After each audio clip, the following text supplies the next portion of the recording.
የምንኖርበት በዚህ ዓለም አጭር ነው። አንዘጋጅ በከንቱ እንዳንያዝ። እነማን እንደተቀበሩ ከኛ በላይ ሀብታም፣ ባለጸጋ፣ ባለስልጣን፣ የተማሩ ወዘተርፈ የነበሩ ይውዛ ብንሄድ ብንጠራቸው አይሰሙም። አፈር ተጭኗቸዋል። እኛም ከሆነ ጊዜ በኋላ እንደዛ እንሆናለን። አቤት ሁሉም ኃላፊ ነው። ትዳሩም ኃላፊ ነው። ስልጣኑም ኃላፊ ነው። ብልጽግናው ሀብቱም ኃላፊ ነው። ውበቱም ኃላፊ ነው። ምቾቱም ኃላፊ ነው። ደስታውም ኃላፊ ነው። ሐዘኑም ኃላፊ ነው።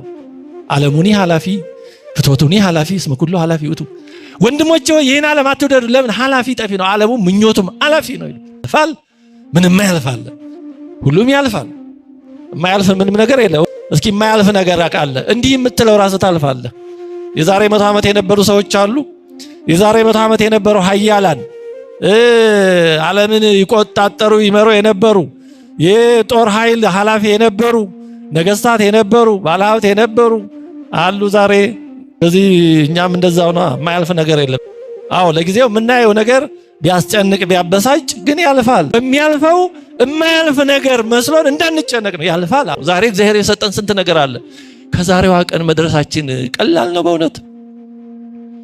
የዛሬዋን ዕለት በውስጧ መመላለሳችን፣ የዛሬዋን ብርሃን ማየታችን፣ ዛሬን በጤና ማዋላችን ቀላል ነው።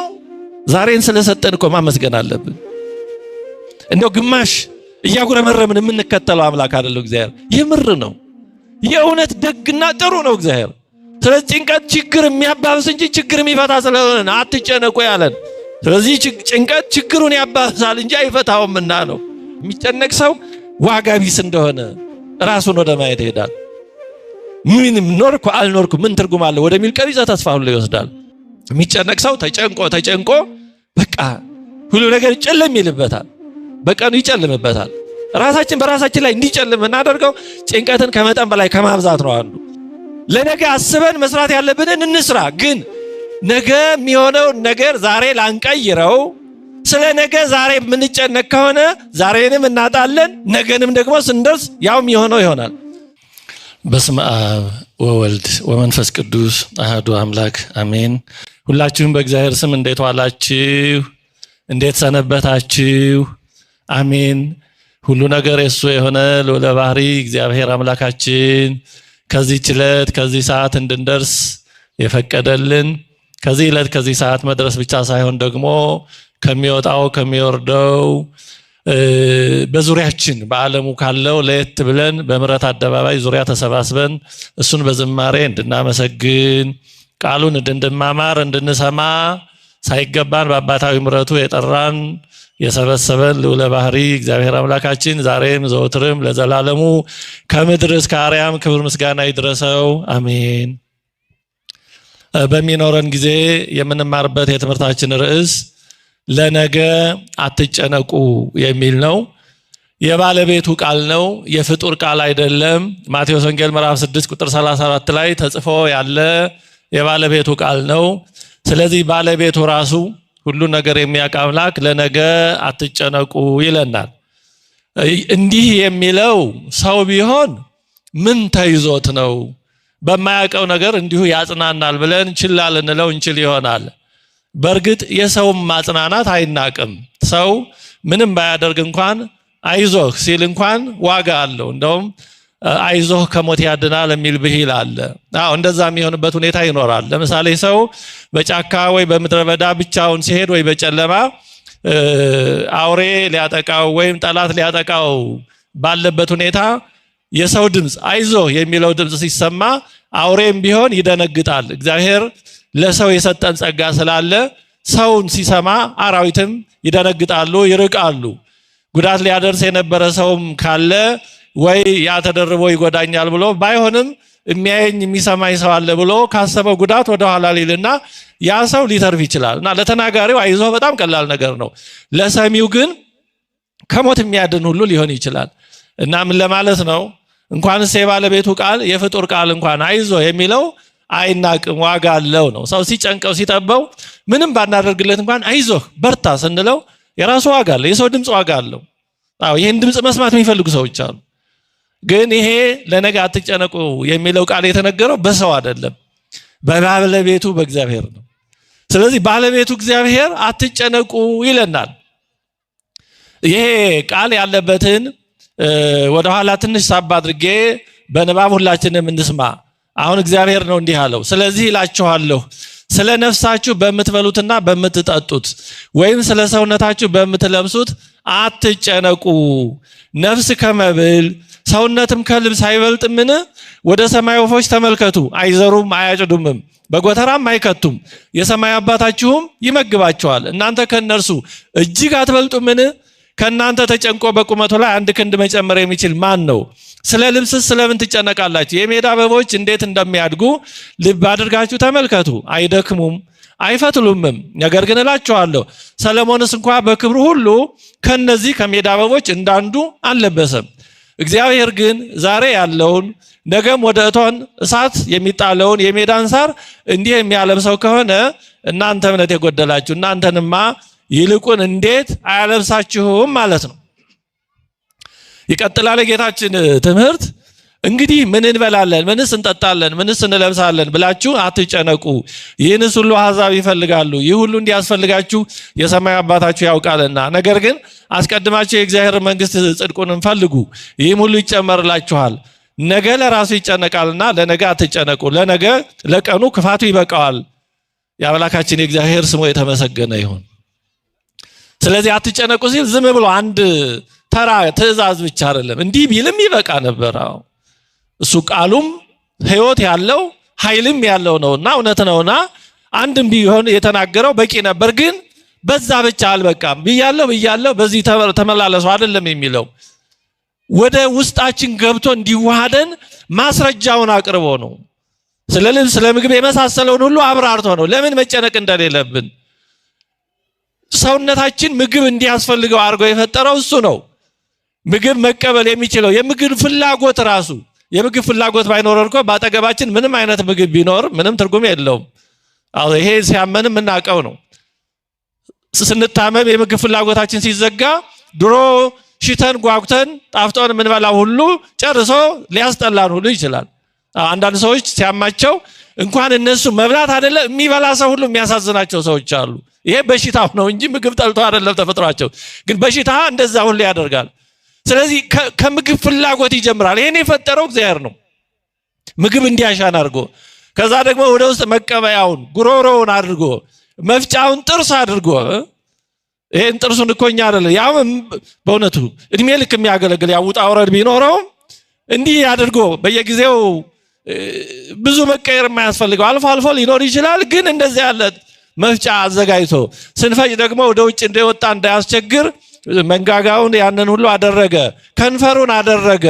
ይሄ ከዛም ወደ ውስጥ ማስገቢያ እንግዲህ ጉሮሮ፣ ከዛ ደግሞ መውረጃውን ደግሞ ኢሶፋሲገስ የሚባለውን ወደ አንጀት የሚልከውን አዘጋጀ። ይሄ ደግሞ ሲገባ ከአየር ማስገቢያው ጋር እንዳይጋጭ አድርጎ አየሩን ለብቻው ይሄው እዚህ አንገታችን ውስጥ እኮ ሁለት ትልልቅ ቧንቧ ነው ያለው። አንዱ ወደ ሳምባ አየር ያስገባል፣ ሌላው ደግሞ ወደ አንጀት ምግብ ያስገባል። እንዳይጋጩ ለይቶ አንዳንዴ በቴክኒክ ችግር በራሳችን ሁኔታ ስንውጥ ምግቡ ወደ አየር መግቢያው እንኳን ገብቶ ችግር እንዳይፈጥር መጥፎ ነውና ከገባ በትንታ በአክታ እንዲወጣ ያደርገዋል። ይሄን ሁሉ አዘጋጅቶ አንጀታችን ምግቡ ከደረሰ በኋላ ደግሞ መፍጫውን አዘጋጅቶ እዛ ያው እንደሚሆን ሆኖ ይገባል። እዛ በጣም የሚገርም አሲዲክ የሚባል በጣም አቃጣይ የሆነ ኬሚካልስ ውስጣችን ያመርታል።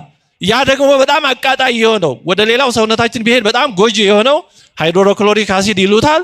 ያን ደግሞ እዛው ከልሎ ወደ ሌላው እንዳይተላለፍ አድርጎ በዛ ደግሞ ምግቡን ይፈጫዋል። ያ በጣም ኃይለኛ ስለሆነ ምግቡን እንዲፈጭ እግዚአብሔር በውስጣችን የሚያመነጨው አሲድ ሰውነታችን ቆዳችን ላይ ቢያርፍ ያቃጥላል።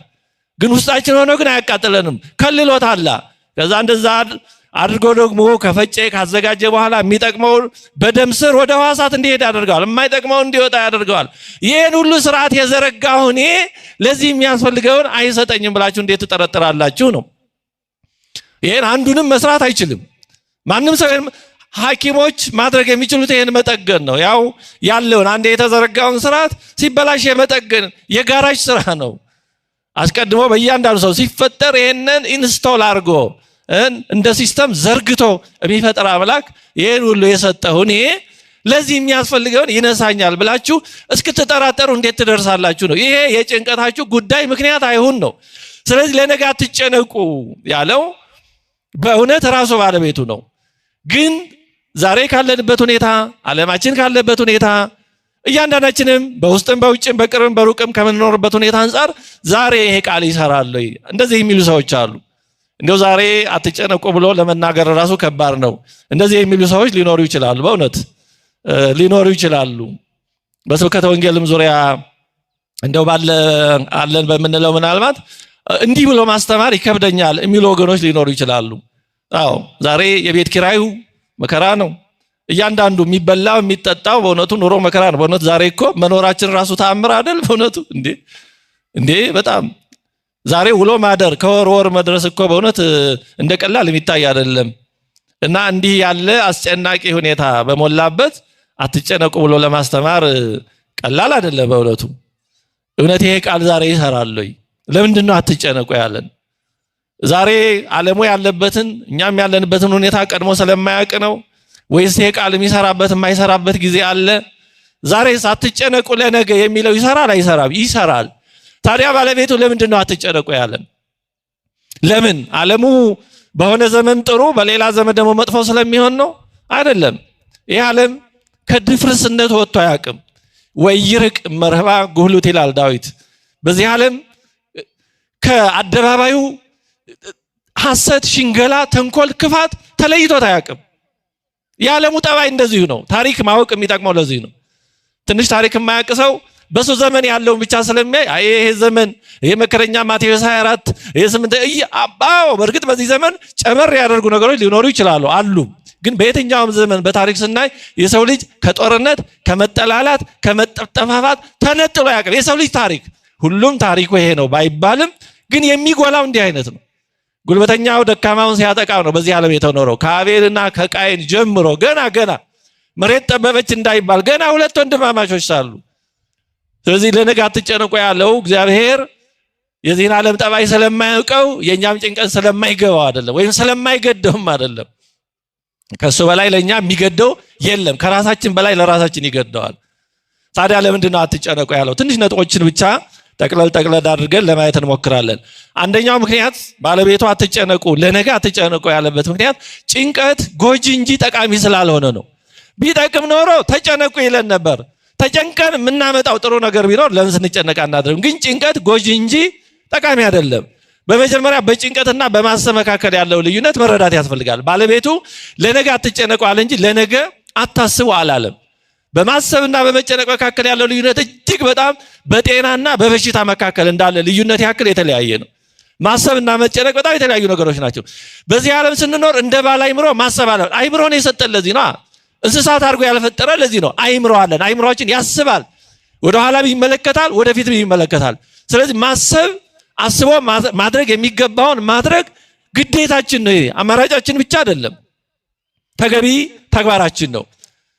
ራሱ ባለቤቱ ለስም አጠራሩ ክብር ምስጋና ይግባውና ለሱ ባያስፈልገውም ደቀ መዛሙርቱ ገንዘብ እንዲይዙ አድርጓል። ከዛ ለተቸገሩ ይረዳል፣ የሚያስፈልጋቸውንም ከዛ እንዲገዙ። የዛ ጠባቂ ባላደራ ያደረገው ይሁዳን ነበር። ከዛ ይሰርቅ ነበር እንጂ ይሁዳ። ስለዚህ ባለቤቱ ገንዘብ መያዝን አልከለከለም። ስለዚህ ሰው የሚያስፈልገውን ማሰብ ነገ ምን ይሆናል ብሎ እንደ ባለ አይምሮ አስቦ መዘጋጀት ይሄ ለሰው የተሰጠ ኃላፊነትም ነው። የተፈቀደ ብቻ አይደለም፣ ተግባራችንም ነው። ማሰብ ይገባናል። ቅዱስ ጳውሎስም በኢየሩሳሌም የነበሩ ምዕመናን ክርስቲያኖች ችግር ላይ ስለነበሩ ለነሱ በቆሮንቶስ የነበሩ ክርስቲያኖች በግሪክ ማለት ነው ገንዘብ አዋጥተው አሰባስበው እንዲልኩ መክሯል። በአንደኛ ቆሮንቶስ ምዕራፍ 16 ላይ ይህንን አበክሮ አሳስቧል ቅዱስ ጳውሎስ።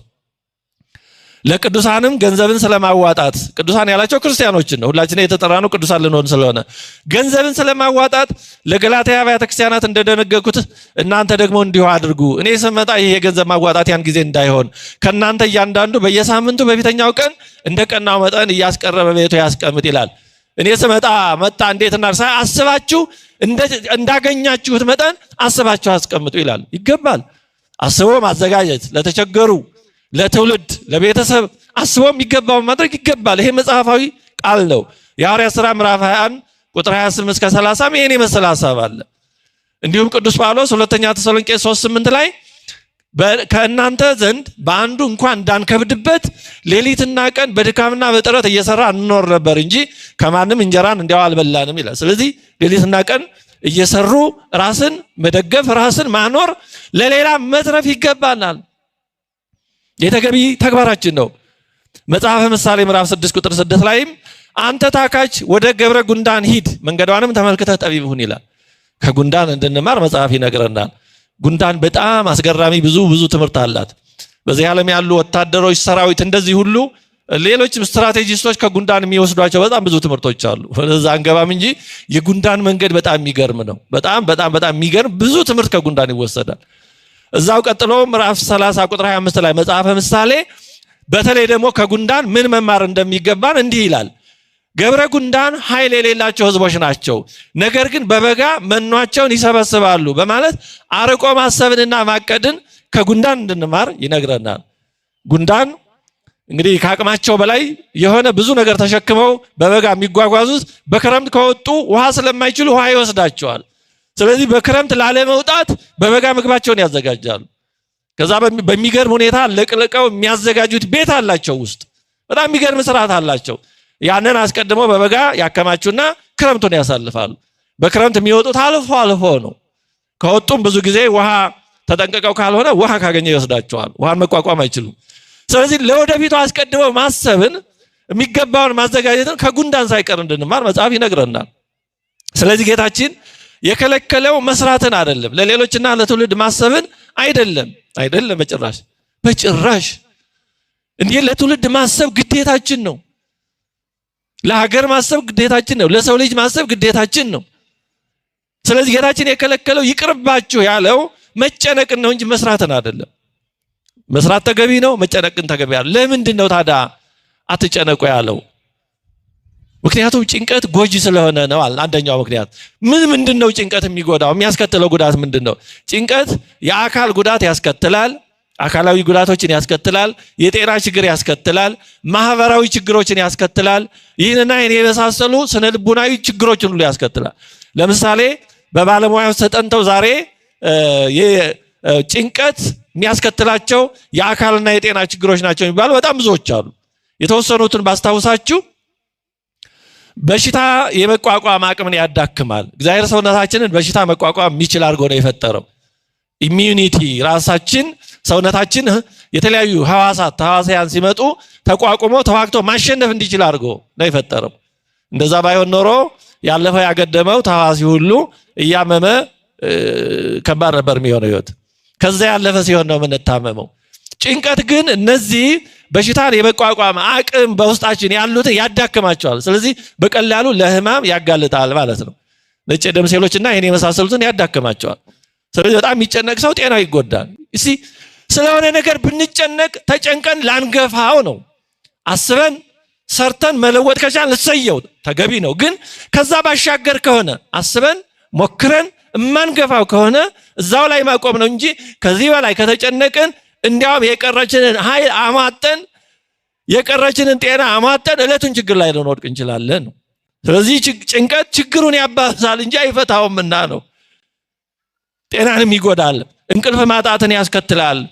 ወይም ደግሞ መኝታችን እረፍት የሌለው እንቅልፍ የያዘን እንኳን ቢመስለን ቅዠት፣ በጣም የተለያየ ጭንቀት የተሞላ ነው የሚሆነው። ይሄ ደግሞ እንቅልፍ ያው እግዚአብሔር የፈጠረው ነገር ሁሉ የሚጠቅመንን ነው። ስለዚህ በቂ እንቅልፍ እረፍት ያለው እንቅልፍ ያላገኘ ሰው በሚቀጥለው ቀን ተረጋግቶ ማሰብ መስራትም ይቸገራል። ጤናውም ሁለንተናውም ትኩረቱም እየተጎዳ ይሄዳል። እንዲሁም የምግብ መፈጨት ስርዓትን ያውካል ጭንቀት። ይሄም ራሱን የቻለ ደግሞ ሌላ የጤና ችግርን ያስከትላል። ራስ ምታትንና የጡንቻ መወጠርን ያስከትላል ይላሉ። ራስ ምታቱ አላፊ ሊሆን ይችላል፣ ጊዜያዊ አልፎያጅ። ጭንቀቱ ከበዛ ግን እየተተከለ ቋሚ እየሆነ ሊሄድ ይችላል። የጡንቻ መወጠርን ያስከትላል። የደም ግፊት መጨመርንና የልብ ጤና መጎዳትን ሁሉ ያስከትላል ጭንቀት። እንደዚሁም በስኳር ህመም የመጠቃት እድልን ከፍ ያደርጋል። የሚጨነቁ ሰዎች ከማይጨነቁ ሰዎች የበለጠ በስኳር ህመም የመጠቃት እድላቸው ከፍ ይላል። ይሄ ሁሉ ደግሞ ሲደማመር ከዚህ ለማምለጥ ወደ ሌላ መጥፎ ልማድ ሊወስድ ይችላል። ወደ አልኮል፣ ወደ አላስፈላጊ ነገሮች። ችግር እየወለደ ይሄዳል ማለት ነው። አንዱ የጤና ችግር ወደ ሌላው የጤና ችግር እያሸጋገረ ይሄዳል። ይሄ ሁሉ እድሜን ሊያሳጥር ይችላል። እስከዛም ያለው ኑሮ የመከራ የስቃይ ሊያደርገው ይችላል። ስለዚህ ጭንቀት ይሄንና ይሄን የመሳሰሉ አካላዊና የጤና ችግሮችን ያስከትላል። ሌላው አይምሮና ስሜት ነክ ችግሮችንም ያስከትላል። ለምሳሌ ትኩረት ለማድረግና ውሳኔ ለመወሰን ይቸገራል። በጣም በጭንቀት ውስጥ ያለ ሰው ከበጣም በላይ ከተጨነቅን አይምሮአችን በደንብ ማሰብ ይቸገራል። በሌላ ጊዜ ተረጋግተን በሰላማዊ ጊዜ ማድረግ የምንችላቸው ነገሮች ያን ጊዜ ሊሰወሩን ይችላሉ። ከጫማ የገባ እንደምንለው አይነት ጭንቀት በጣም መጥፎ ነው። ጭንቀት ሲበዛ ሰው ራሱን ሁሉ እስከ መርሳት ይደርሳል። በድሮ ጊዜ ማትሪክ 12ኛ ክፍል ሲኤልሲ ማትሪክ በሚባልበት ጊዜ አንድ ተማሪ ለማትሪክ እንደተቀመጠ ደንግጦ ስሙ ጠፋ ይባላል እና ፈታኙ ስምን ጻፍ ሲለው ወይኔ እንትና ስሜ ማን ነበር አለ ይባላል። አይድረስ ነው እና ጭንቀት ይሄን ያክል ስማችን እስክንረሳ ያደርሳል። አሁን ያ እንዲህ ሰው ሲጨነቅ ስሙን ከረሳ ሌላውን ያጠናውን እንዴት አድርጎ ነው አስቦ የሚመልሰው? ስለዚህ ጭንቀት ችግር የሚያባብስ እንጂ ችግር የሚፈታ ስለሆነ አትጨነቁ ያለን። መፍትሄ ቢሆን ኖሮ እኮ እንዴት ይከለክለናል? እግዚአብሔር የሚከለክለን ነገር ሁሉ የማይጠቅመን ነው። እንደ ባላይምሮ ካሰብነው እግዚአብሔር የሚጠቅም ነገር ኖሮ ተው ያለው አንድም ነገር የለም። በእርግጥ እንደ ህፃናት ስንሆን ላይመስለን ይችላል ለጊዜው በመረዳት ማለት ነው፣ በእድሜ ሳይሆን። አሁን ህፃን ልጅ እሳት ሊጨብጥ ሲል ወላጆቹ ተው ሲሉ ሊያለቅስ ይችላል። እሱ የሚያየው እሳቱን ከሩቅ ሳቢነት እንጂ የሚያስከትለውን አያውቅም። እና እኛም እንደዛ አይምሮአችን በመንፈስ ካልበሰለ እግዚአብሔር ተው አይጠቅማችሁም ያለን ነገር የሚጎዳን መስሎ ለጊዜው ቂም ልንይዝ እግዚአብሔር ለምን ይሄን ከለከለ ልንል ልናንጎራጉር እንችላለን። በእውነት አዋቂ ሆነን በመንፈስ ከፍ ብለን በስለን ካየነው በእግዚአብሔር አይን ካየነው ግን እግዚአብሔር የሚከለክለው ነገር ሁሉ የማይጠቅም ነው። ምንም እግዚአብሔር የሚጠቅም ነገር ከልክሎ አያውቅም። ይሄ እውነት ነው። ይሄ ለእግዚአብሔር ለመወገን ምናምን አለ እውነት ስለሆነ ነው። እኔ ከልቤ ስለማምንበት ነው እንጂ ያው እግዚአብሔር ብለዋልና ምን እናድርግ ብለን አይደለም። እንደው ደስ የሚለው እውነት እግዚአብሔር ያለው ነገር ሁሉ እውነት ነው፣ ከልብ የሚገባ ነው እንጂ የግድ እንደ ባለስልጣን ስላዘዘ ብቻ አይደለም። እግዚአብሔር የሚገርም አምላክ ነው በእውነት። አንድ ሊቅ እንዳለው እግዚአብሔር ባይሆን ኖሮ እንዳለው እውነት እግዚአብሔር ባይሆን ኖሮ እንዴት ይሆን ነበር? እንደው ግማሽ እያጉረመረምን የምንከተለው አምላክ አይደለም እግዚአብሔር። የምር ነው፣ የእውነት ደግና ጥሩ ነው እግዚአብሔር። አዎ ካለ መግባባት ካለ መረዳት እኛ ህፃናት አይምሮ ስንሆን የማይመስሉ ነገሮች ይኖራሉ። አዎ ልክ ነው፣ ጥያቄዎች ይኖሩናል፣ ምንም ጥያቄ የለውም። እግዚአብሔር እንዲህ ቢያደርግ እንዲህ ቢሆን የምንለው ይኖራል፣ ምንም ጥያቄ የለውም። ግን ያም ከእውቀት ጉድለት ነው እንጂ እንደ እግዚአብሔር ሆነን ብናየው እውነቱ ትክክሉ እሱ የሚያደርገው ነው። አንድ ሊቅ ምን ብሏል? እግዚአብሔር ሁሉን ቻይነቱን አንድ ቀን ቢሰጠኝ ብዙ ነገር እለውጥ ነበር አለ። እውነቱ ነው። እግዚአብሔር ሁሉን የማድረግ ችሎታውን እንኳን ለአንድ ቀን እኔ ራሱ ቢሰጠኝ ስንት ነገር እቀይር ነበር። እኔ ቢሰጠኝ ነው። ግን ምን አለ? ያው ሊቀጥሎ ሁሉን አዋቂነቱን ቢጨምርልኝ ግን አለ ሁሉንም ነገር እንዳለ ነበር እምተወው አለ። እንደዛ ነው። ሁሉን አዋቂነቱ ስለሚጎርለን ነው እንዲህ ቢሆን እንዳባየው ምን ያው መቼስ እቺ የተሰጠች ትንሽ እንደ ቅንጣት ያለች አይምሮ ስለሆነች ነው። ስለዚህ ጭንቀት ይሄን ሁሉ ስለሚያሳጣ ትኩረትን እንዲህ ያሉ የማስታወስ አቅም ማዳከምን ራስን ከልክ በላይ መውቀስንና ራስን ዋጋ አልባ ማድረግን ያስከትላል። የሚጨነቅ ሰው ዋጋ ቢስ እንደሆነ ራሱን ወደ ማየት ይሄዳል። ምንም ኖርኩ አልኖርኩ ምን ትርጉም አለ ወደሚል ቀቢጸ ተስፋ ሁሉ ይወስዳል። ስለዚህ ጭንቀት ይሄን ሁሉ ስለሚያደርስ ወደዚህ ሁሉ ስለሚያደርስ ነው ወደ ድብርት ስሜት ይወስዳል። ዲፕሬሽን የሚባለው የሚጨነቅ ሰው ተጨንቆ በቃ ሁሉ ነገር ጨለም ይልበታል፣ በቀኑ ይጨልምበታል። ራሳችን በራሳችን ላይ እንዲጨልም እናደርገው ጭንቀትን ከመጠን በላይ ከማብዛት ነው አንዱ። ሌላው ጭንቀት ማህበራዊ ችግሮችን ያስከትላል። በጣም የሚጨነቅ ሰው ከሰዎች ጋር አብሮ ለመኖርና ለመስራት ይቸገራል። ሰዎችም ሲያዩት ይከብዳቸዋል። ሁሌ የሚጨነቅ ሰው መቼም አንድ ቀን እንጨነቃለን፣ ይሄ ያለ ነው። የሆነ ጊዜ መጨነቅ ተፈጥሯዊ ነው። ግን ሁሌ የምንጨነቅ ከሆነ ሰው ሲያይን ይቸገራል። ጭንቀት ይጋባል ይባላል። የሚጋባው በትንፋሽ እንደ ቫይረስ ምናምን እንደ ባክቴሪያ ሳይሆን አንድ ሰው በጣም ተጨንቆ ሲያይ የሚያየው ሌላውን ሰው እንደዛው ጭንቀቱ ይጋባበታል። እና አንድ ተጨናቂ ሰው በአማካይ 3-4 ሰዎችን ያስጨንቃል ይባላል። በተለይ በቤተሰብ ከሆነ ደግሞ ቤተሰብ ውስጥ አንድ የተጨነቀ ሰው ካለ ሌላውን ሰው የግድ ወደዛ ይሳባል። ምክንያቱም አንዱ ተጨንቆ ሌላው እንዴት በሰላም ይኖራል? ስለዚህ ጭንቀት በጣም ተደራራቢ በሽታ ነው። ከራስ አልፎ ለሌላው የሚተርፍ ሌላውን የሚለክፍ ክፉ በሽታ ነው። እንዲህ ያለ ሰው በዚህ ሂደት ወደ ብቸኝነት ይሄዳል። እሱም ሰው ያስጠላዋል፣ ሰዎችም ከሱ ጋር መሆን ይከብዳቸዋል።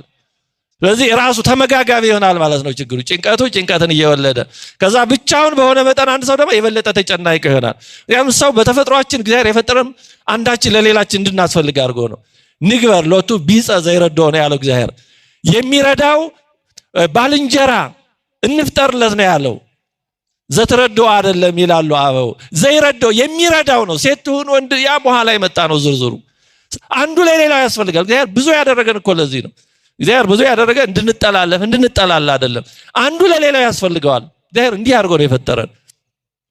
እንኳን በዓለም ያለነው እኛ በበረሃ የሚኖሩት እንኳን ሳይቀር እግዚአብሔር ወይ የሆነ ሰው ይልክላቸዋል የሆነ ጊዜ፣ ወይ ጠባቂ መላካቸው ሰው መስሎ ተገልጦ እንዲያጽናናቸው ያደርጋል።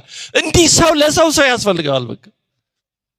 እና ጭንቀት ግን ሰውን ከሰው እየለየው ይሄድና ከሰው በተለየ መጠን ደግሞ የበለጠ ጭንቀቱ ይጨምራል። የሚያዋየው ያጣል፣ የሚሰማ ያጣል።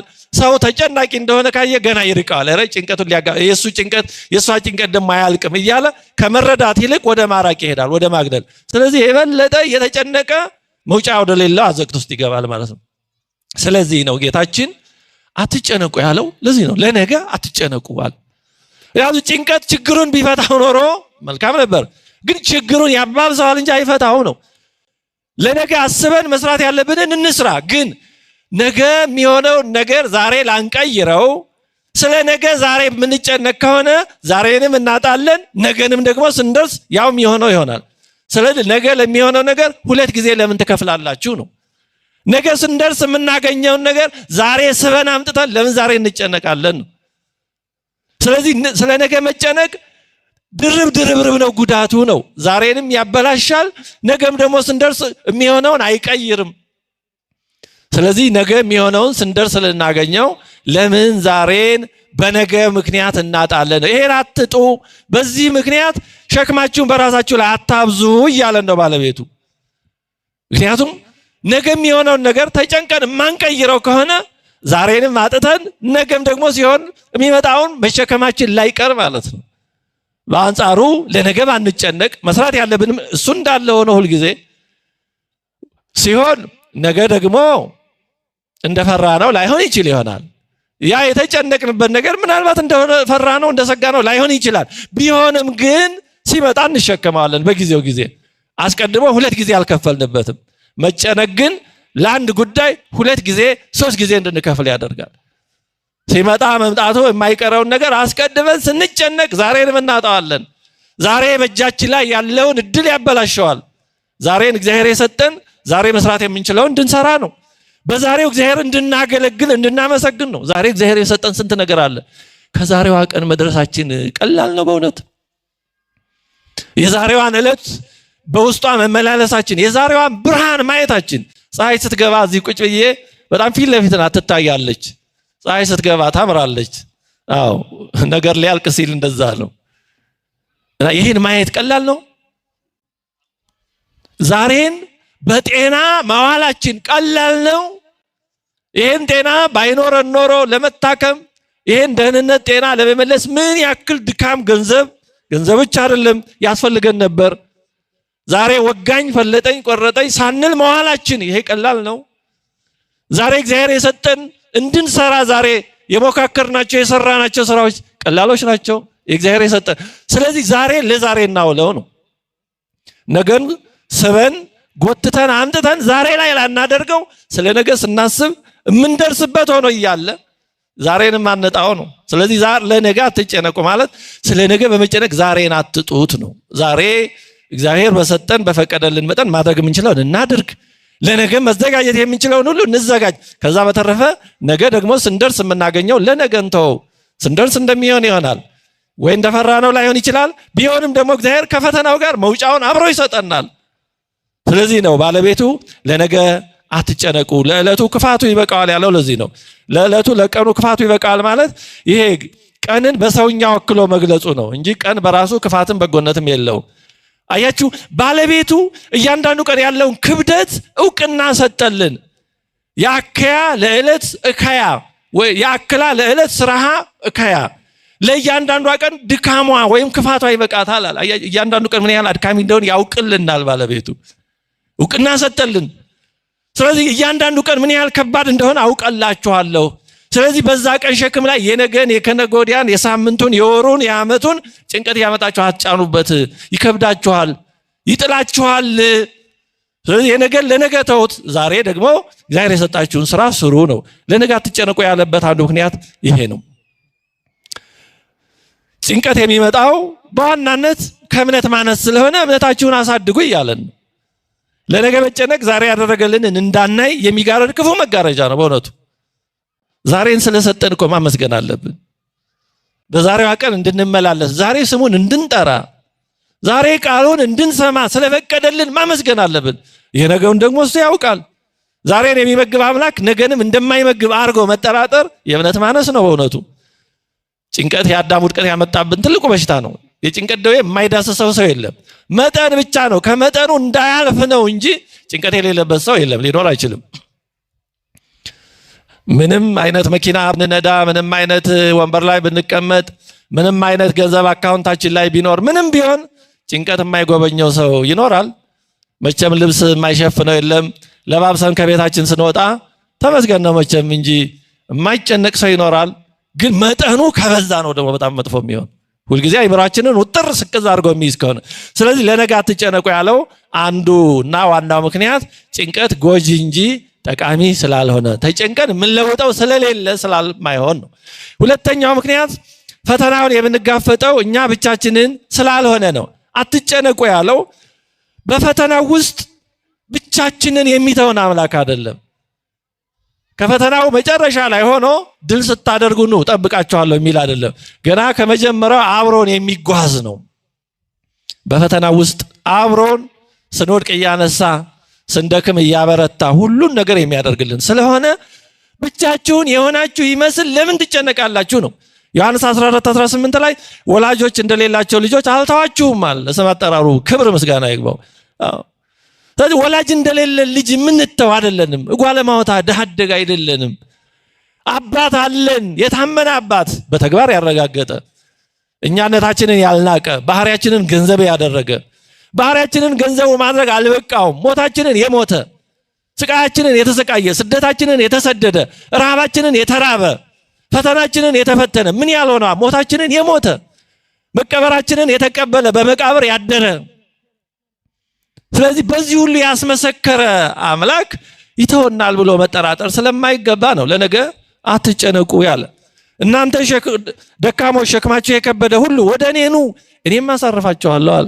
በእውነቱ ለስም አጠራሩ ክብር ምስጋና ይግባው። እኛ ችግሩ እኔ ግድ የለም ልሸከመው ቆይተው እያልን እንገዳገዳለን። ሸክሙን ተውት፣ እኔ ልሸከምላችሁ፣ ቀላል የሆነውን የኔን ሸክም ተሸከሙ፣ ከባዱን እኔ ልሸከማለሁ።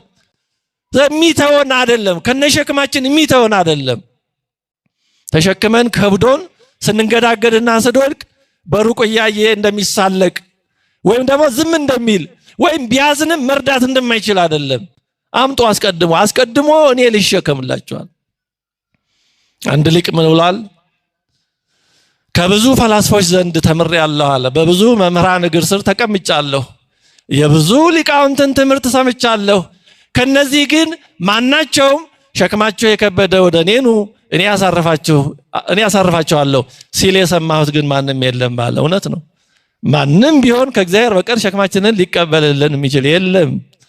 ገና አንዱን ሸክም ሲያይ ወይም ስንነግረው የሚደነግጥ ይኖራል። አው ካህናት ኃላፊነታቸው ሆኖ ሸክማችንን ይሰማሉ። በእውነቱ የካህናት ኃላፊነት ከባድ ነው፣ በጣም ከባድ። የእያንዳንዳችንን ሸክም ነው የሚሸከሙት። አዎ ክርስቶስን ወክለው ስለሚያደርግ። ስለዚህ እንዲህ ያለ አምላክ ስላለን ፈተናውን ብቻችንን ሸክሙን ብቻችንን ተሸክመን የምንንገዳገድ ስላልሆነ ነው ለነገ አትጨነቁ ያለው። በተግባር አሳይቷል። እንደው ቅዱስ ጳውሎስ ይሄንን በጣም በሚገርም ሁኔታ ያደነቀ እንዲህ ይላል ሮሜ 8:31-32 ላይ እንግዲህ ስለዚህ ነገር ምን እንላለን? እግዚአብሔር ከኛ ጋር ከሆነ ማን ይቃወመናል? ለገዛ ልጁ ያራራለት ነገር ግን ስለ ሁላችን አሳልፎ የሰጠው ያው ከእርሱ ጋር ደግሞ ሁሉን ነገር እንዲያው እንዴት አይሰጠንም? ይላል። አንድ ልጁን የሰጠን እግዚአብሔር አብ፣ ራሱን የሰጠን እግዚአብሔር ወልድ፣ ራሱን ከሰጠ እግዚአብሔር አብም ልጁን ከሰጠ ሌላ ላይሰጠን ይችላል ተብሎ እንዴት ይጠረጠራል ነው። እንደው ነገሩ ግልጽ እንዲሆን እስኪ እናንተ ልጃችሁን አሳልፋችሁ እስክትሰጡለት ድረስ የምትወዱት ሰው ካለ ይኖራል? ከልጃችሁ አሳልፋ በላይ የምትወዱት ሰው ይኖራል? የሰው ጅል ከልጅ በላይ ነው ውደደኝ ይባላል። ከልጆች ጋር እኩል አድርገህ ውደደኝ ይላል ይባላል። እንደው አስተካክሎ መውደድ እንኳን ከባድ ነው፣ እንኳን ልጅን አሳልፎ መስጠት። ግን ቢኖር እስኪ እናስብ፣ ሌሳስቲም እንደሚባለው እንደው ልጃችሁን አሳልፋችሁ እስክትሰጡለት ድረስ የምትወዱት ሰው ቢኖር፣ ስለዛ ሰው ልጃችሁ እንዲታሰር ወይ እንዲገደል አሳልፋችሁ እስክትሰጡለት ድረስ የምትወዱት ሰው ቢኖር ብለን እናስብ። እንዲህ ላለው ወዳጃችሁ የሚበላ የሚጠጣ የሚለብሰው ትከለክሉታላችሁ? ልጃችሁን ያልከለከላችሁትን ሰው እንደዛ ማለት ነው ቅዱስ ጳውሎስ የገለጸው። እግዚአብሔር አብ አንድያ ልጁን እስኪሰጠን ድረስ ከወደደን ሌላውን እንዴት አይሰጠንም ማለት? እንዲህ ሌላውን ይከለክልናል? ልጁን ያልከለከለ አምላክ የሚገርም እኮ ነው። ልጁን ያልከለከለ አካላዊ ቃል ደግሞ ራሱን ስጋውን ደሙን ያልከለከለ ስጋዬን ብሉ ደሜን ጠጡ ብሎ የሰጠ ሌላውን የሚያልፈውን ኢምንቱን ነገር እንዴት ይከለክለናል ብላችሁ እንዴት ትጠረጥሩኛላችሁ እኮ ነው እውነት። አሁን እኛ የሆነ ሰው ሊያምነን ይገባል የምንለው ሰው ቢጠረጥረን ባያምነን በጣም አያበሳጨንም? እንዴት ይጠረጥረኛል አንልም? እንደዛ እኮ ደኛ አለማመን እግዚአብሔርን የሚያሳዝነው። እንዴት እንጠረጥረዋለን? ያው ግን ደካሞች ነን፣ አባት ስለሆነ ይችለናል። ስለዚህ ነው ፈተናውን የምንጋፈጠው ብቻችንን ስላልሆነ ነው። ለነገ አትጨነቁ ያለው። አንዲት ሰማዕት ቅድስት ፌሊሲታስ የምትባል በሰሜን አፍሪካ ካርቴጅ ወይም የዛሬዋ ቱኒዚያ አካባቢ የነበረች እና በክርስትና ምክንያት ክርስቶስን አልክድም ብላ ታስራ ነበር። ነፍሰ ጡር ነበረች። በሮማውያን ሕግ ነፍሰ ጡር ሴቶች ካልወለዱ በስተቀር ሳይወልዱ አይደበደቡም፣ አይሰቃዩም። ሮማውያን ብዙ ሕግ ነበራቸው፣ አሕዛብ ብዙ ሕግ ነበራቸው። እና ይቺ ቅድስት ፌሊሲታስ ሌሎቹ ክርስቲያኖች ሲገደሉ ስለ ክርስቶስ መከራ ተቀብለው ሰማይ ሲሆኑ እያየች ቀናች። እባክህ ፈጣሪ ቶሎ አገላግለኝና ከዚህ ጽንስ እንደ ሌሎቹ እባክህ ስለ ስምህ መስክሬ ልሙት አለች። እና ጸሎቷን ሰምቶ ይሁን ጊዜው ደርሶ ተገላገለችና ከዛ በኋላ ወደ ክርስቶስ ምስክርነት ከመሄዷ በፊት በምጧ ጊዜ ይሄን ይሰሟት ከነበሩ ወታደሮች አንዱ አፌዘባት። ያው በምጡ ስትጨነቅ አቤት የኛ ጀግና ስለ ክርስቶስ መስክሬ ልሙት በእነዚህ የምትይው አንቺ ነሽ? ይኸው ምጡ እያስጨነቀሻል እንደ ተፈጥሯዊ የሆነው ምጡ በኋላ በእኛ እጅማ ስትሰቃይ ምኑን ትችይዋለሽ አላት። አይ ሞኙ እንዴ አይምሰልህ፣ ይሄ ምጡ ተፈጥሯዊ ስለሆነ የምቀበለው ብቻዬን ነው። ስለ ክርስቶስ የምቀበለውን መከራ ግን ብቻዬን አይደለም የምቀበለው ብለዋለች። እና በኋላ ስለ ክርስቶስ መስክራ ሰማዕት ሆናለች። በረከቷ ይድረስብን። ስለዚህ ስለ ክርስቶስ ብለን በሃይማኖት ውስጥ ከሱ ጋር ስንኖር የሚገጥመን ነገር ሁሉ ብቻችንን አይደለንም። ብንወድቅ እንኳን እንደ ገድል አድርጎ ይቆጥርልናል፣ ወይም ደግሞ ትምህርት የምናገኝበት መንገድ ያደርግልናል። ቅዱስ ጴጥሮስ በውድቀቱ ተማረበት። እነዚህ ቢክዱ እኔ አልክድም ከነዚህ በላይ እወድሃለሁ ብሎ ነበረ። በኋላ ግን በአንድ ቀን ምሽት 3 ጊዜ ሲክድ ተማረ። በኋላ ጌታችን ስምዖን ወልደ ዮና ታፈቅረኒኑ እምሉ ከነዚህ በላይ ተወደኛለህ እንዳልከው ያ የቀድሞ ፍቅር አለ አለው። ጌታ ሆይ እንደወደህ አንተ ታውቃለህ። የተማረ እኔ ያውቃለሁ ማለትን አስወገደ። ስለዚህ ከሱ ጋር ሆነን ተወት እንኳን ቢያደርገን እንድንማርበት ነው። አቅማችንን ማንነታችንን እንድናቅ ነው። ከትምክት ራስን ከማስታበይ ይችላለሁ ከማለት ስህተት እንድንወጣ ነው። ለዚህ ነው ጻድቃን ሲወድቁ ወደፊታቸው ይወድቃሉ፣ ኃጥአን ሲወድቁ ወደ ኋላቸው ይወድቃሉ። ዮሐንስ ወንጌል ምዕራፍ 18 ላይ ጌታችንን ሊይዙ የመጡት እነዛ የሊቃነ ካህናቱ አይሁድ እነዛ ስብስብ ከወታደሮች ጋራ ጌታችንን ማንን ልትይዙ መጣችሁ? ማንን ትፈልጋላችሁ ሲላቸው ጌታችን ኢየሱስን ነው አሉ። እኔ ነኝ ሲላቸው ወደቁ። እኔ ነኝ የሚለው የእግዚአብሔር ስም ነው። እኔ ነኝ ማለት አይ አም ዛት አይ አም ወይም አህያ ሸራህያ በዕብራይስጡ ይሄን የሚናገረው ራሱ እግዚአብሔር ብቻ ነው። ይሄንን በብሉይ ኪዳን ይናገረው የነበረው ሊቀ ካህናቱ በዓመት አንድ ጊዜ ቤተ ቅድስተ ቅዱሳኑ ገብቶ የደም መስዋዕት ይዞ ነበር። ይሄንን ስም የመጡት አይሁድ ስለሆኑ እግዚአብሔር ብቻ ስለሆነ የሚናገረው ይሄን ስለሚያውቁ ይሄን ሲሰሙ ወደቁ። የወደቁት ግን ወደ ኋላቸው ነው ይላል። ወደ ምናቸው ወደቁ አለ? ወደ ኋላቸው። ወደ ኋላ የሚወድቅ ሰው የሚወድቅበትን አያይም፣ እጁም ለመመርኮዝ እድል አይሰጠውም። ይጎዳል። ጻድቃን ሲወድቁ ግን ወደፊት ነው። በደብረ ታቦር ሶስቱ ደቀ መዛሙርት ጴጥሮስ፣ ያዕቆብና ዮሐንስ ብርሃነ መለኮቱን ሲያዩ ወደቁ ይላል። የወደቁት ግን በፊታቸው ወደቁ ይላል። በፊቱ የሚወድቅ ሰው የሚወድቅበትንም ያያል። በእጁም ስለሚመረኮት ብዙ አይጎዳም። ከእግዚአብሔር ጋር የሚሆን ሰው ቢወድቅ እንኳን ወደፊቱ ነው፣ ይማርበታል። ትንሽም ቢሆን ወደፊት ይጓዛል፣ ያድጋል። ስለዚህ ከእግዚአብሔር ጋር ሆነን ብንወድቅ እንኳን ያ ውድቀታችን ለትምህርት ነው፣ ወደፊት ነው የምንወድቀው። ስለዚህ አትጨነቁ ያለው ለዚህ ነው። ሌላው ምክንያት ሶስተኛው ምክንያት ዓለሙ መሪና ተቆጣጣሪ ሰራይና መጋቢ ስላለው ባለቤት አለው። ስለዚህ ባለቤት የሌለው መስሏችሁ ከልክ በላይ አትጨነቁ ነው። አዎ በሀገር በዓለም የሚሆነው ነገር እንደ ባለ አእምሮ ያስጨንቃል፣ ያበሳጫልም። ዓለማችን የጫካ ሕግ የሚገዛት መሆኗ ጉልበት አለኝ የሚሉ ባህር ተሻግረው ሌላውን ሲያጠቁ ያበሳጫል፣ በጣም ያበሳጫል። እብሪተኞች ምንጊዜም ቢሆን ያበሳጫሉ። ግን ባለቤት አለው። ግን ዓለሙ ባለቤት የሌለው ሁሉ ነገር በሆኑ አካላት ጉልበት ባላቸውም ለዛ አጸፋ በሚሰጡም ሂደት ብቻ የሚወሰን ግን እንደሆነ አድርገን እንዳንጨነቅ ነው። ባለቤት አለው ዓለሙ። እንዴ ሁሉም ከወሰኑ አያልፍም። ምንድነው በቅሎ ማሰሪያዋን በጠሰች እና ምንድነው የሰፋት የረዘመላት ይመስላታል። ግን መልሶ ያ የተበጠሰው እንደገና ሲቀጠል ሲታሰር ያጥርባታል። እንደዛ ነው ይመስላል። ለጥቂት ጊዜ ሰዎች ለጥቂት ጊዜ እንዲያ ሲሉ ዓለሙን የተቆጣጠሩት ከነሱ ውጪ አድራጊ ሰራይ ፈጣሪ የሌለ ይመስላቸዋል። ግን አይደለም። ስለዚህ ዓለሙ ተቆጣጣሪ ስላለው ባለቤት ስላለው ከሚገባው በላይ አትጨነቁ ነው። ዓለሙ የፈጠረው አለ፣ ሁሉ ነገር የሚያውቃል፣ ከወሰኑ አያልፍም። አዎ በሆነች በታጠረች ግቢ ውስጥ የሆነ በጣም ሊፈነጭ ይችላል፣ የተወሰነው በሌላው ላይ ጉዳት ሊያደርስ ይችላል። ግን በሆነች በታጠረች ግቢ ውስጥ ያለን እግዚአብሔር ሲፈልግ ሁሉንም እንደሚፈልግ ያደርገዋል። ሶበ ተንሥአ እግዚአብሔር ለኮንኖ ምድርኒ ፈርሃት ወአርመመት ይላል ዳዊት። እግዚአብሔር ለመፍረድ በተነሳ ጊዜ ምድርም ሰማይም ይንቀጠቀጣሉ፣ ዝም ይላሉ። እስከዛ ግን ያዙኝ ልቀቁኝ። እኛ እኮ ምን ገርምነን በጣም በእውነቱ። አቤት እግዚአብሔር ግን ምን ይለን ይሆን? ወእግዚአብሔር ይሳለቅ ላዕሌሆሙ የሚለው እንደዚህ ነው። እግዚአብሔር እንደኛ ጥርስ አፍ እንደዚህ ኖሮት ይስቃል ማለት ሳይሆን ነገሩ እንደዚህ ያሰኛል። እዚህ ግባ የማይባል አቅም የሌለን ግን ስንፍጨረጨር በጣም ኃያላን እንደሆነ ሲሰማን። ስለዚህ ዓለሙ ፈጣሪ ያለው፣ መጋቢ ያለው፣ ተቆጣጣሪ ያለው፣ መሪ ያለው፣ በሪሞት የሚቆጣጠረው አለ በእያንዳንዱ ድርጊት። ከዛ ቀጥሎ በኋላ ምን እንደሚሆን ያ ወዴት እንደሚወስድ ሁሉን ነገር የሚያውቅ አምላክ አለ። ስለዚህ ምንም እንኳን እንደ ባለ አእምሮ በሚሆነው ነገር ሁሉ ግዴለሽ መሆን ባይገባም ግን ከልክ አልፈን ደግሞ ወደ መጨነቅ መሄድ ደግሞ የለብንም። ኤልያስን ማስታወስ እንችላለን። ኤልያስ በዘመኑ ተበሳጭቶ ነበር። አምልኮተ ጣዖት ሰፍቶ አምልኮተ እግዚአብሔር ተረስቶ የእግዚአብሔር ሰዎች ነቢያት፣ ካህናት እየተሳደዱ እየተገደሉ ህዝቡም ከእግዚአብሔር ርቆ ነገር ሁሉ ተስፋ አስቆራጭ በሆነበት ጊዜ ኤልያስ ምን አለ? እኔም ከአባቶች አልበልጥም፣ ኖሬም ለውጥ አላመጣሁም፣ ስለዚህ ውሰደኝ፣ ግደለኛል።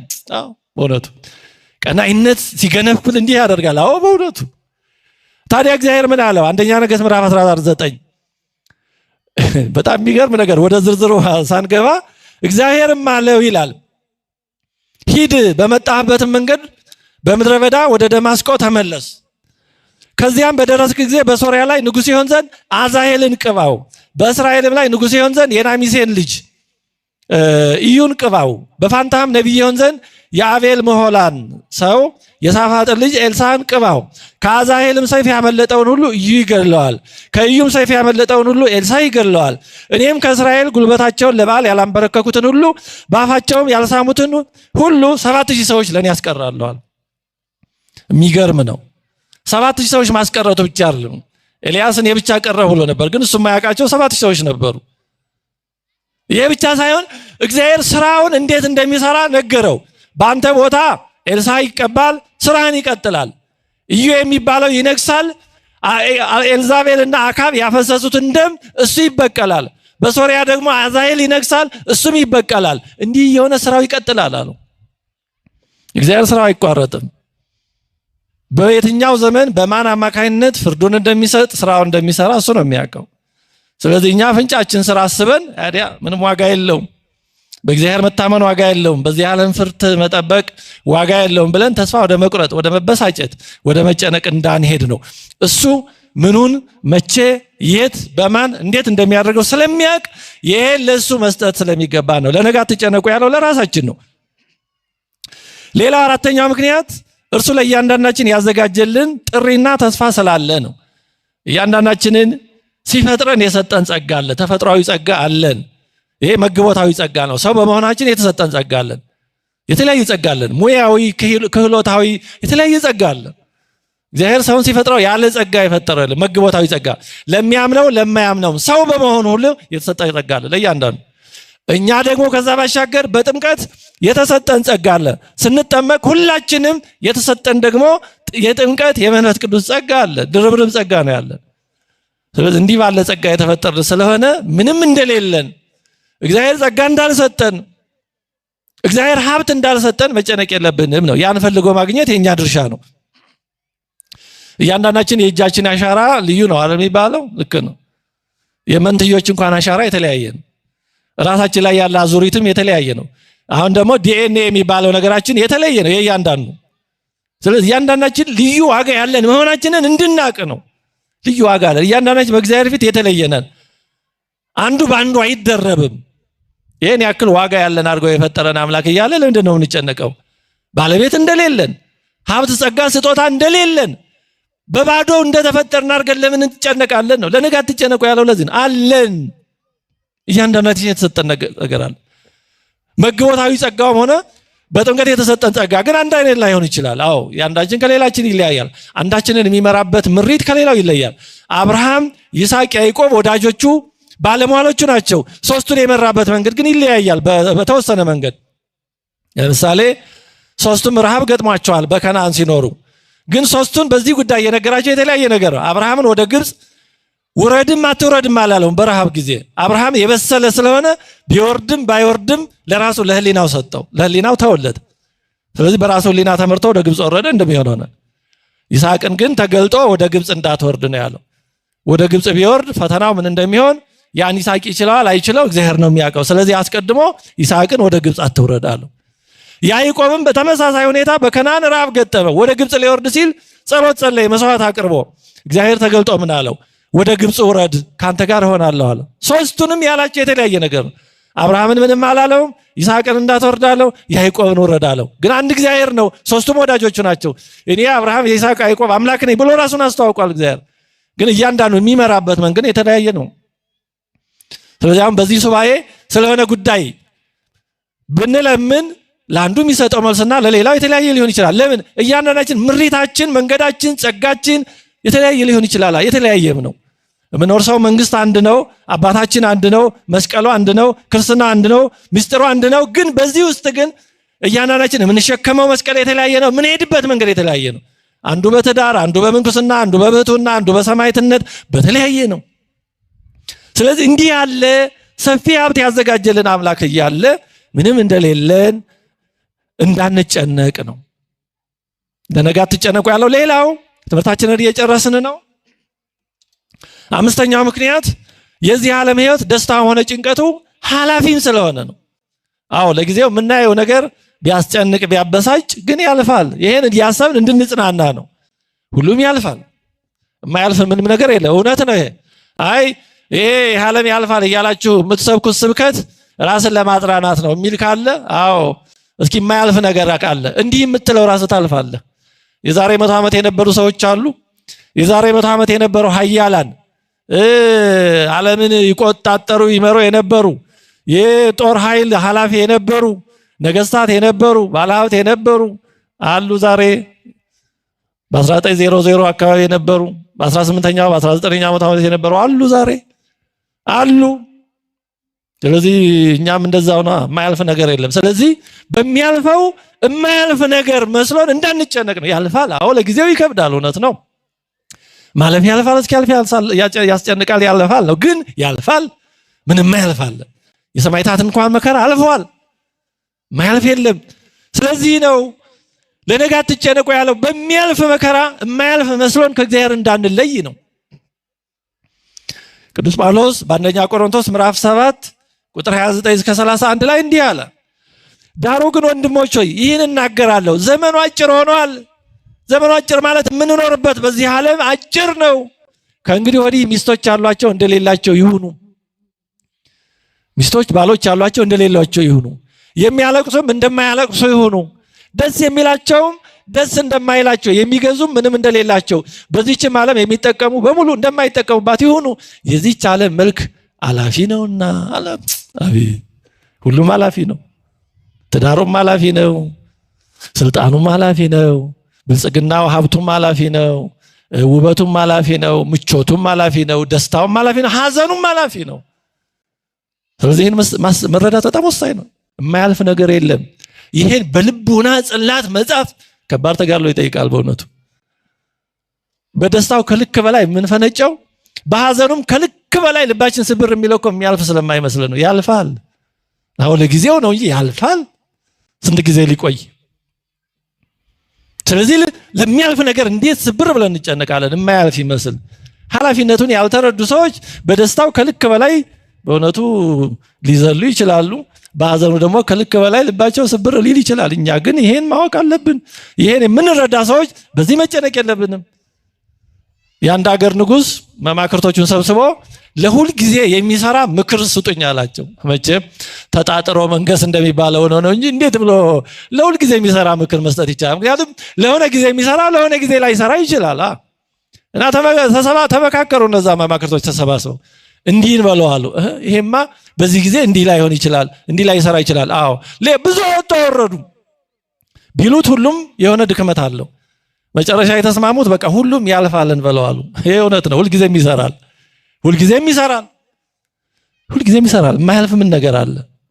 አዎ ልብ እንድንገዛ አደብ እንድንገዛ የሚያደርገን ይሄ ነው። ያልፋል፣ የማያልፍ ነገር የለም። ስለዚህ በሚያልፈው የማያልፈውን እንዳናጣ ነው። በሚያልፈው ከልክ በላይ አይምሮአችን ተጨንቆ እንደ ኮምፒውተር ቫይረስ አይምሮአችንን አናውዞት የማያልፈውን እንዳናጣው ነው። የማያልፈውን ክብር ሳናስበው ሳንዘጋጅ ቀርተን ከዛ ውጭ እንዳንሆን ነው። ይሄ ያልፋል፣ ወደንም ጠላልም ያልፋል፣ ጥጋቡም ያልፋል፣ ረሃቡም ያልፋል። የማያልፍ ምን አለ? ምንም የለም። ከኛ በፊት የነበሩትን ሰዎች ወደ መቃብር መሄድ ይችላል። ቅዱስ ዮሐንስ አፈወርቅ እንደዛ ይላል። ጥጋብ ካስቸገረ ወይም ልቡናህ ከዚህ ዓለም ጋር በጣም ከተጣበቀብህ ስለሚመጣው ዓለም ማሰብ ከከበደ ወደ መቃብር ቦታ ሂድ ይላል። ያቸው እዛ እነማን እንደተቀበሩ ከኛ በላይ ሀብታም፣ ባለጸጋ፣ ባለስልጣን፣ የተማሩ ወዘተርፈ የነበሩ ይኸው እዛ ብንሄድ ብንጠራቸው አይሰሙም። አፈር ተጭኗቸዋል። እኛም ከሆነ ጊዜ በኋላ እንደዛ እንሆናለን። ስለዚህ ይሄን እንድናስብ ነው። አንደኛ ዮሐንስ ምዕራፍ 2 ቁጥር 15-17 ላይ በቅዳሴ ጊዜ ዲያቆኑ ሁል ጊዜ የሚለንን ቃል ኦ አሃዌ የታፍቅርዎ ለዓለም ወኢይዝሃለው ውስተ ዓለም ዓለሙኒ ኃላፊ ፍትወቱኒ ኃላፊ እስመ ኩሉ ኃላፊ ውእቱ። ወንድሞቼ ይህን ዓለም አትውደዱ፣ ለምን ኃላፊ ጠፊ ነው፣ ዓለሙ ምኞቱም ኃላፊ ነው። የማያልፍ የለም። ምኞቱ በእርጅናም ያልፋል፣ እንኳን ከሞት በፊት። የሚያልፈው ጋር አንትጣበቁ ነው። የሚያልፍ የግድ ያልፋል። እችን ዓለም እኔ ወድሻለሁ ካንቺ መለየት አንፈልግም ምትል እሷ አስቀድማ ከጨዋታዎች ታደርገናለች። እድሜያችን እየገፋ በሄደ መጠን ዓለም እየተፋችን ትሄዳለች። እሷ ከሚሮጡ ጋር ነው ሩጫዋ፣ ወደ ኋላ ስንቀርትታ ነው የምትሄደው። ስለዚህ አትጨነቁ ለነገ ያለው ከዚህ የተነሳ ነው። ሌላው ስድስተኛውና የመጨረሻው ጉዳይ ምክንያት ዛሬ የምናነሳው የሚሆነው ነገር የሚሆንበትን ምክንያት ላናውቀው ስለምንችል ነው። በብዛትም አናውቀውም። ስለዚህ ለምን እንደሚሆን ስለማናውቀው ነገር እንዳንጨነቅ ነው። እግዚአብሔር ያን ነገር ለምን እንዲሆን እንደፈቀደ በፈቃዱም ባያደርገው ለምን ከመሆን እንዳልከለከለ የሚያውቀው እሱ ነው። ስለዚህ በማናውቀው ገብተን እግዚአብሔር ጋር እንዳንጣላ እኛም እንዳንጎዳ ነው ለነገ አትጨነቁ ያለው። የኢዮብን መከራ ማስታወስ እንችላለን። ኢዮብ ያው ሁሉ መከራ ሲደርስበት እግዚአብሔር ለምን ዝም አለ? እንደውም የሱንም ፈተና ፈቅዶ ነው ያደረገው። ለምን? ለትልቅ ምክንያት ነው። እሱ ባወቀ ለትልቅ ምክንያት ነው። እኛ ግን ያን ሳናቅ እንደ ኢዮብ ጓደኞች እንዴት እግዚአብሔር በወዳጆቹ ላይ እንዲህ ያደርጋል? ስለዚህ ወይ ኢዮብ ኃጢአተኛ ነው ወይ ደግሞ እግዚአብሔር ፍርደ ገምድል ነው አሉና እግዚአብሔር ሊሆን አይችልም ስለዚህ ችግሩ የኢዮብ ነው ብለው ኢዮብን መቀጥቀጥ ያዙ ስላላወቁ ነው በኋላ እንደ ኢዮብ መልካም አልተናገራችሁምና ኢዮብ ይጸልይላችሁ ያላቸው እግዚአብሔር ያዘነባቸው ለዚህ በማያውቁ ገብተው ነው ሲፈተፍቱ የከረሙት ስለዚህ እኛም በማናውቀው ገብተን እግዚአብሔርም ጋር እንዳንጣላ ራሳችንን እንዳንጎዳ ነው እግዚአብሔር ምክንያት ይኖረዋል የሚገለጠው በጊዜው ጊዜ ይሆናል ግን እኛ ከተጎዳን ከእግዚአብሔርም ከተለየን ከጸጋም ከተራቆትን በኋላ ሊሆን ይችላል ለኛ የማይጠቅም ማወቅ ይሆናል በመጻት ጊዜ ዛሬ የማያምኑትም ያምናሉ ያ ግን የማይጠቅም ማመን ነው እምነት ዋጋ የሚኖረው ዛሬ ቀድሞ ሲሆን እንጂ ሲገለጥማ ያኔማ የማያምነውም አይሁድም ያምናል ስለዚህ የሚሆነው ነገር ለጊዜው ደስ ባይልም ቢያስከፋም ቢያበሳጭም ቢያስጨንቅም ግን ምክንያት ይኖረው ይሆናል እግዚአብሔር ለበለጠ ምክንያት የሚያደርገው ሊሆን ይችላል ዮሴፍ ደግ ለሆነ ያን ሁሉ መከራ ሲደራረብበት ዝም ያለው ዮሴፍን ትቶት ጠልቶትም ችላ ብሎትም አይደለም በእነዛ መከራዎች ወደ ክብሩ ወደ አዘጋጀለት የክብር ቦታ ኃላፊነት እንደ መወጣጫ እንደ ደረጃ ያወጣው ነበር እኛ ግን ተናጠል ጉዳዮችን ካየን እግዚአብሔርን ዮሴፍን የተወው መልካም ማድረግም ዋጋ የሌለው ሊመስል ይችላል እንደዛ እንዳንል ነው እኛ ሙሉውን ስዕል ማየት አንችልም ዕውቀታችን እይታችን ትንሽ ነው ምክንያቱም በቦታም የተወሰነነን በዕውቀትም የተወሰነነን በጊዜም የተወሰነነን ስለዚህ በማናውቀው ነገር ገብተን እንዳንጨነቅ እንዳንጎዳበት ነው ለነገ አትጨነቁ ያለው ባለቤቱ ሮሜ 11 ከቁጥር 33 እስከ 36 ላይ ቅዱስ ጳውሎስ ይሄን እያደነቀ ፍርዱ እንዴት የማይመረመር ነው ለመንገዱም ፍለጋ የለውም ይላል ፍርዱ አይመረመርም መንገዱም ፍለጋ የለውም ስለዚህ እግዚአብሔር ምንድነው በአጠቃላይ ለነገ አትጨነቁ ማለት መስራት የሚገባችሁን ስሩ ሌላውን ግን ስለማይጠቅማችሁ አትጨነቁ ነው ዋናው ጉዳያችሁ ኮንሰርናችሁ ጭንቀታችሁ ስለማያልፈው ይሁን ነው ስለሚያልፈው መቅረቱ ስለማይቀረው ስንጨነቅ የማያልፈው